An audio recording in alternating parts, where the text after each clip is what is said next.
Love you, bitch.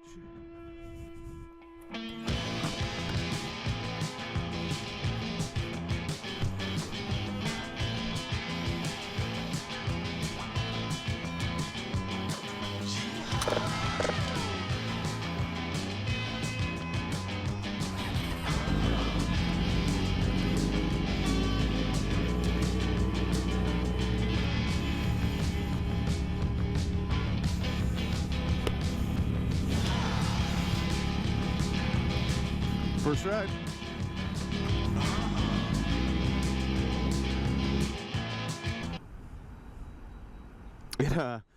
It needed gas first. Woo, motorcycle stuff. Woo. Thank God gas is under fucking $5 a gallon now. Hell, it's under $4 a gallon here in Atlanta, here in Georgia. If you need a reason to buy a motorcycle, full tank. That'll last me for 2 weeks. Well, I mean, maybe not with the way I ride. That took every bit of 3 gallons.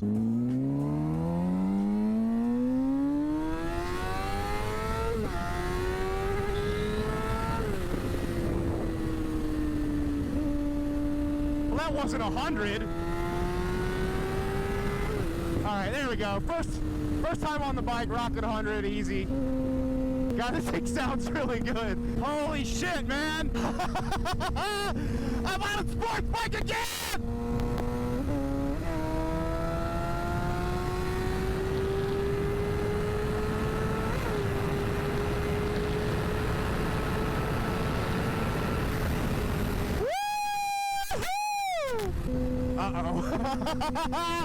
Oh, I didn't want to feel this again. I fought this for so many years.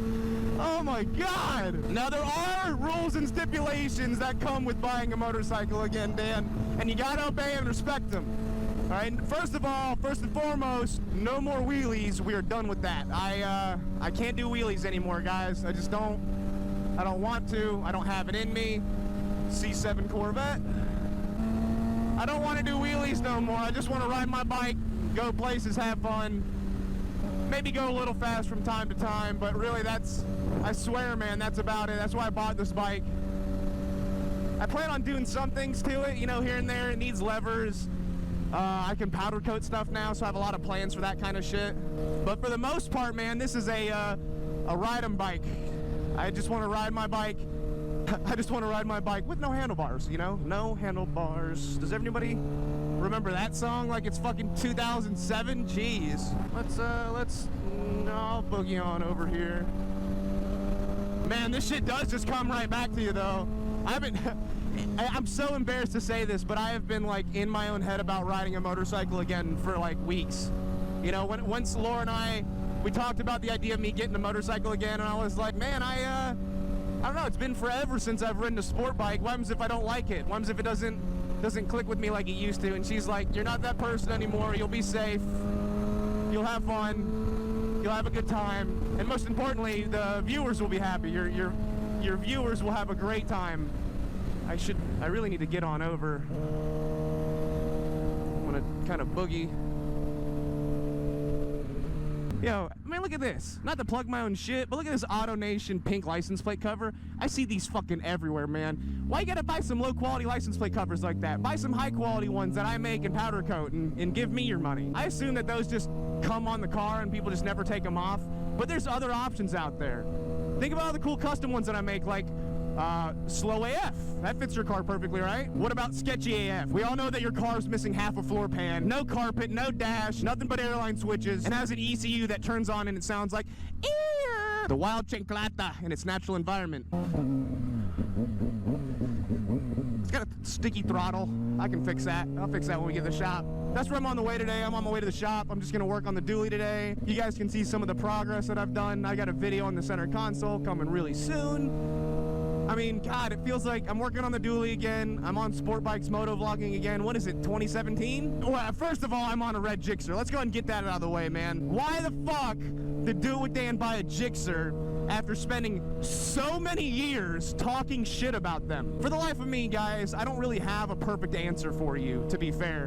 Believe it or not, when I started looking for bikes, the GSXR was like the first bike I started looking for. I knew I wanted one before I even started looking. I'd looked at other bikes too. I'd looked at a couple 636s, ZX6Rs, CBR 1000, CBR 600, stuff like that. I quickly came to the realization that I didn't need a 1000, nor did I want one. So that came pretty fast, man. I had zero aspirations for a 1000. And you're probably thinking to yourself, Dan, how can you go from owning an H2 and ZX10s and all this other shit and riding all the bikes you've ridden? I've ridden BMW S1Ks, I've ridden CBR RRs, I've ridden H2s with tons of horsepower, 300 horsepower motorcycles, and I go with a fucking 600. Why on earth would I do that? And the truth is, man, it's just that's what I wanted. I wanted something small, light, flickable, something I didn't really give a fuck about, something I could have fun with. You know, I'm not out here trying to be the fastest racer. I got my go-kart for going fast. I'm really out here just to have fun and start riding again. And that's all I want to do, buddy. That's all I want to do. I don't want to be the best guy or be the next Street Rossi. I just want to have fun with my friends and go above 30 fucking miles an hour! Wow. That feels good. Another reason I wanted to get a Gixxer is because a lot of my friends over the years have told me own a Gixxer. And I've ridden 600s, I've ridden 750s, I've ridden 1000s, and the Gixxers have always felt good to me. And it's not the Gixxers, man. It's like people keep thinking that I hate Gixxers. No. I dislike the individuals that are associated with the Gixxers. The tribal tattoos, the flip-flop wearing, cargo short having, wife beating, Pall Mall smoking, Yankees fans having, squatted truck driving motherfuckers. You know exactly what I'm talking about. So that's kind of kept me away from the Gixxer lifestyle, if you will, for so long. But I'm good, man. I'm having a great time, laddie. And you know what, man? This is gonna sound crazy, but I went out and I bought riding boots. Look at this shit. I'm not gonna break my ankle again. No. Thought he was gonna pull out in front of me. I was like, there goes my ankles. Ankle breaker boogaloo part 2, here we go. But that being said, man, I've gotten a lot more cautious riding now, at least my first time back in a long time. You know, I sold the DRZ to buy the house that we're in, which is fucking, you know, that's awesome. That was totally worth taking the hit on that. You know, I really enjoyed that bike. As a matter of fact, I still submit today that the Suzuki DRZ is the best overall motorcycle. It'll do anything you really wanted to do. All the fun you can have is under the speed limit. Just have fun, crank wheelies, ride like a hoonigan, go wherever you want. It's a fun bike, man. But why the Gixxer specifically? Why did I want one? And I don't know. I really don't know, man. I think it all kind of dates back to that 1000 that I rode for a while back in the day. I rode like an 05. I think it's a K5 GSXR 1000. And I really liked that bike. It felt good. It felt flickable.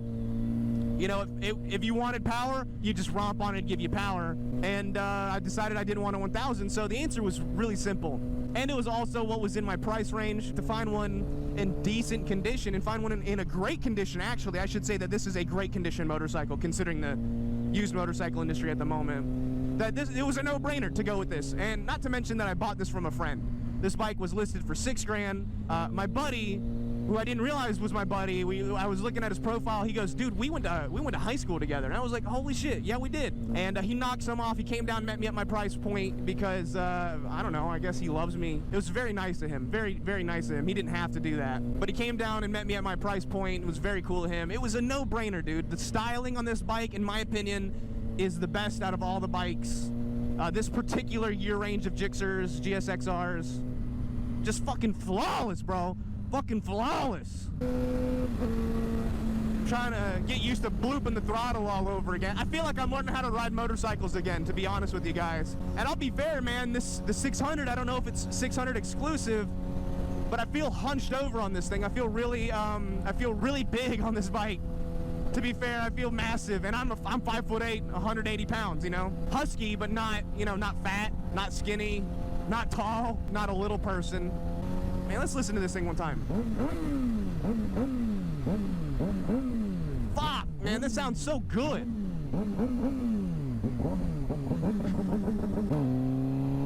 And I gotta admit, man, my mom and dad are gonna be so fucking mad at this video. They're already upset with me for buying another motorcycle. Not that it matters, like, you know, being an adult, you can do whatever you want, right? But I always consult the people that I love and care about, you know, about what I do with my daily lifestyle, because it matters to me.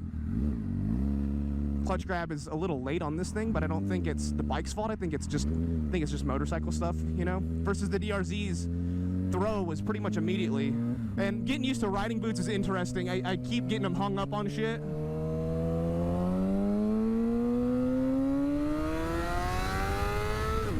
$14K sounds so pretty, you know? Leave it at that 8K rev range, it's like, oh, you sexy bitch. Just listen to this bike for a second, bro.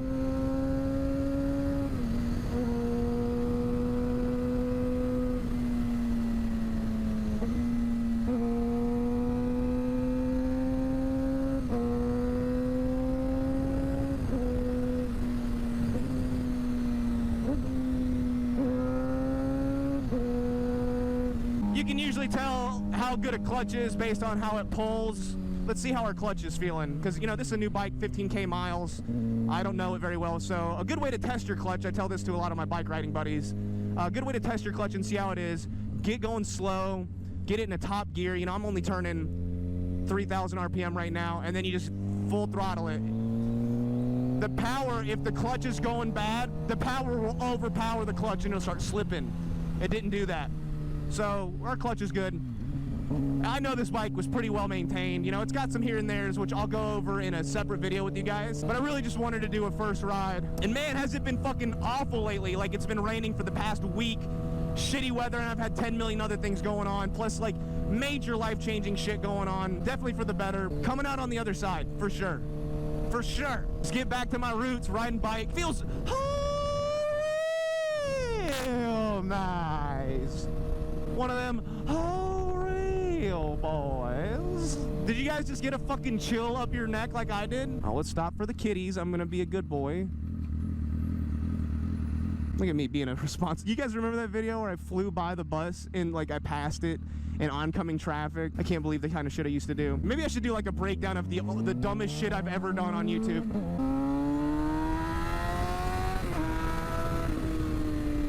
It feels so good though to be pulling on a bike like this. And you know, I told my parents, I was like, I'm not gonna go fast.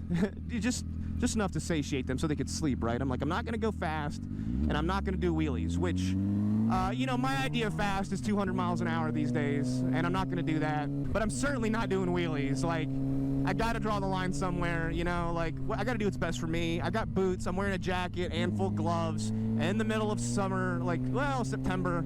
Not exactly summer anymore. Leg cramp, owie. Don't miss those about sport bikes, Jesus. Hey, that's where I get all my air for my welding equipment, in case you guys give a fuck.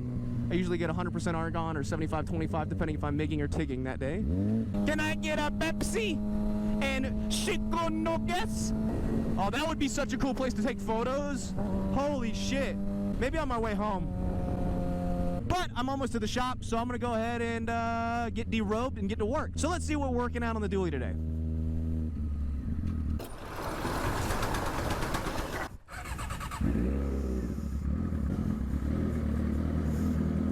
All right, so I'm here in the shop. I got the Jixer in here with me because, you know, I'm not leaving that shit outside. My shop's kind of in like a weird area. I don't want some crackheads stealing my shit. But figured I'd give you guys a little update on what's going on with the dually. There's nothing bad about it. It's just taking me a while, but the video is about near done. We're working on the last little stuff with the center console now. The center console is in. You guys can't see that shit. The center console is in. I still have to mount that. All it is 2 screws here, and I still got to mount that, but this is good. The wireless charger is all hooked up, ready to go. All the lights are hooked up, ready to go. All I got to do is ground it down here. The lids are on, and those are wired. I'm not going to give you the full exposure on the lids right now because the lid that the one that's right here, I worked so fucking hard on. I worked on it for probably a month straight while still doing orders and still going to the track. I mean, like, this kicked my ass, you know what I'm saying? So the lids are in, they're good. I ended up using hood pins to hold them down, which is really nice. And get this, hydraulics. Isn't that cool? Naturally. Well, that fucking sucks. I just added a bunch of work. Something just broke with my hinge. Just kind of popped itself out of the wood, so I gotta figure out how I'm gonna fix that. You know, shit happens. That's okay. I know exactly how I'm gonna fix that. It just, now that just adds to my day. I was gonna hopefully wire up the computer, but that's gonna take a little bit longer, you know, just oops. Anyway, I'm not gonna get too intense on it. That's not what this video is about. It's a moto vlog. I'm just letting you know what's going on. Let's test our power inverter. I've got it wired up to where I can just press this button. Boop, power inverter's on. Our computer is on. I just got done wiring this up. Look at this. This is the monitors that I will be running in here for the dually. And I have 2 monitors, so there'll be one on either seat. And I did get the light lid fixed. I know a lot of people are wondering, the switch was supposed to toggle when you closed, and I had it where it toggled when it was open, so that was dumb. HDMI. Look at this. Look at this. We have our computer that's doing updates. It runs Windows 10. Well, you know what? Let's go ahead and plug in the Frigidator too while I'm at it. Boom. So the mini fridge that works, I just heard it kick on. It's cooling. The little mini computer is on. It's updating features. So mini fridge works, computer works. I think that's more or less it. And then I'll just have to, you know, hide my power strip. But the inverter's plugged in, that all works great. The lid and the hinge works awesome. The lights work awesome. And check this out. One last thing, and we're gonna hop back on the bike and get back to it. Check this out.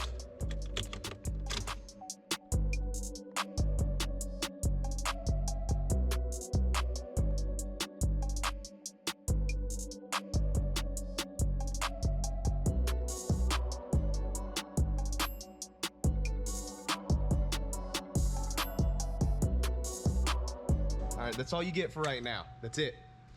The final reveal is coming soon. I just gotta finish the last couple of things. Oh, one more thing. I posted these on Instagram. This is one of the custom license plate covers I was thinking about making. This drip pattern, you know. I made one with and without the word drip. But I got a lot of like crazy positive response. So let me know in the comments what you think if you guys want something like this. I think I'm definitely gonna make one for motorcycles. And if you guys don't know, for whatever reason, I make custom license plate frames you guys could buy. I do all the powder coating and cutting and cleaning up myself. So link in the description. Anyway, let's go ride bikes.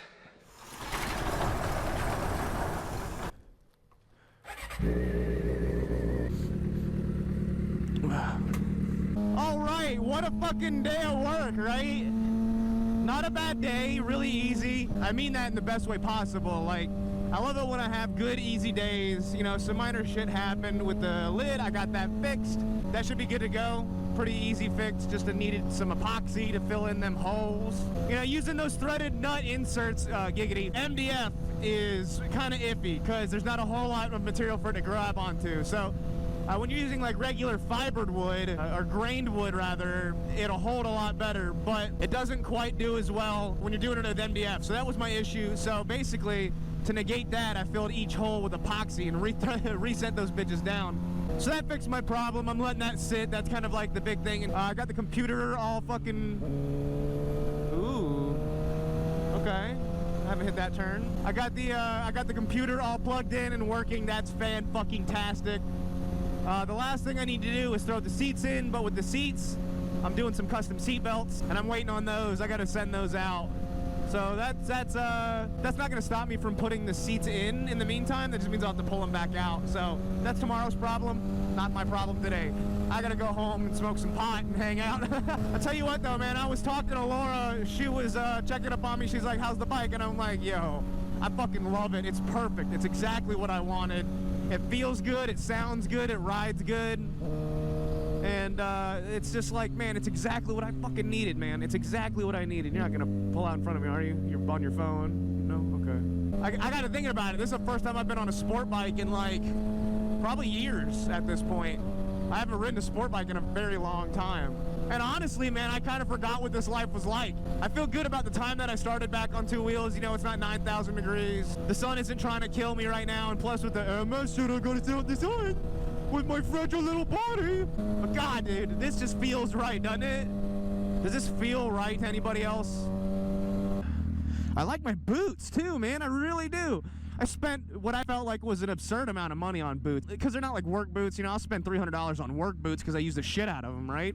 Welding and fucking flip-flops and shit, you know me. But I bought these Alpine Stars. I'm not here to start a debate on who's got the best boots in town, but this is what I bought because that's what was available to me. I could test them on and feel them out, and I really like them. They feel good. It came highly recommended to me for these particular boots too. You know, you spend $300 on a pair of boots. They better be good. I sure do like going up one step at a time. This is I forgot what motorcycles are like. And my balls hurt a little bit, you know, ramming up against the tank. I don't miss that. But it's a small price you have to pay in order to ride these shits. Sport bike privileges.